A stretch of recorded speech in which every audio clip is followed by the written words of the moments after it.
Familiar with this case. I want to welcome them in now. Nationally known radio host and the creator of Road Patrol Live, John DePetro, back with us. And want to welcome on the program criminal defense attorney Joe Krowski, who you have seen on Court TV before, representing Gary Zarola. Joe, welcome to the program. And John, welcome back.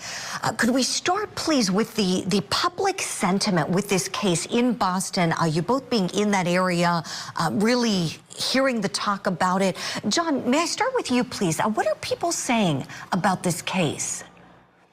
You know, Julie, great to see you. So I spoke with some Boston firefighters, and they're mortified that here it is that she's trying to blame Mikey, as they would call him. You know, this was a highly respected Boston firefighter. One firefighter confided to me that one time he even recalls when he came in one time, he had a mark on his face or neck and said, you know, it was something, a problem at home.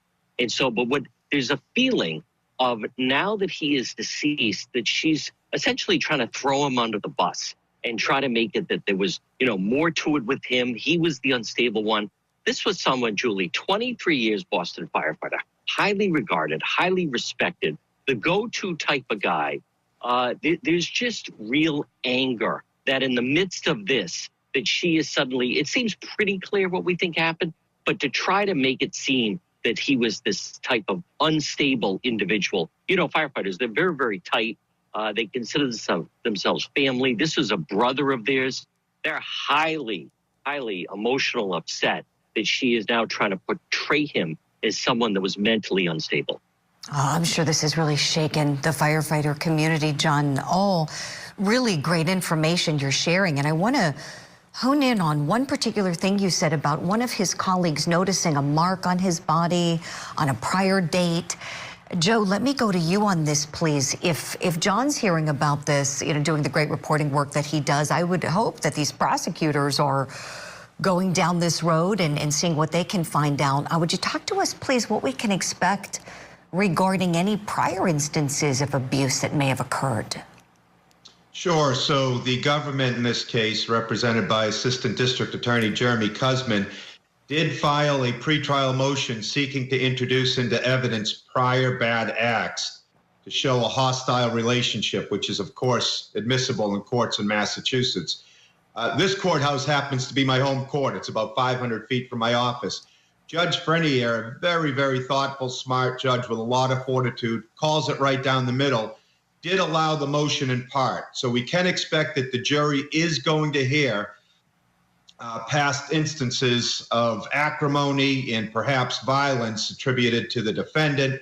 I know there's at least 3 witnesses, including, I believe, one of the marital children that's going to be called to testify to specific instances of misconduct. Just to touch on one point about the reaction in the community.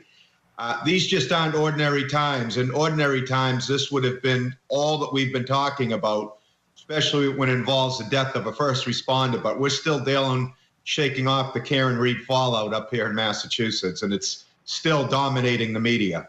Oh, I'm sure it is. And Joe, thank you for that. John, let me go to you, please. To that point, when we think about who may be showing up, can we expect a large showing of firefighters to be supporting Michael throughout this case? We're going to find out, Julie. I mean, it's obviously highly sensitive. Joe is exactly right. You know, one firefighter said to me, you know, that she's doing to him exactly what, as you know, with Karen Reed, she was essentially, you know, blaming John and even made mention of maybe in his drunkenness and that type of stuff. It seems to be the second high-profile case where the woman that's on trial starts to try to throw blame in the direction of the victim. And Joe's exactly right. Once again, this is a first responder. So it is the heat of summer, and Joe's right where some of the media attention has come. But I can tell you, Julie, that people in the neighborhood, they were really dumbfounded and shocked at this, only because he seemed to be just a go-to type of guy, really responsible. You don't do 23 years as a Boston firefighter with having your act together, being someone that's really responsible, and they're still mourning the loss of this hero. A hero he was. John, thank you for that. You're exactly right. That is what Michael Ritchie was and will be remembered as. Joe Krowski, let me go back to you, please, on the self-defense claim. that Michael's wife is making here. How viable do you think this claim is going to be in the trial? Well, I think it's going to be very viable, but there's an asterisk, of course, that's conditional on what comes into evidence.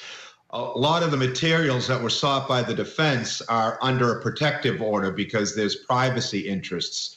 But it does look like the defense sought records pertaining to the deceased as well.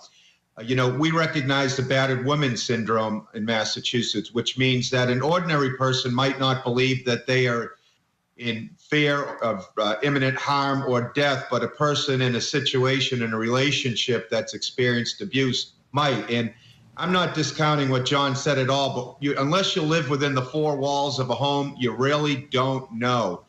And look, we've got Ashley Benefield, we got Nadia Clancy in the next town over in Duxbury. This didn't just start happening.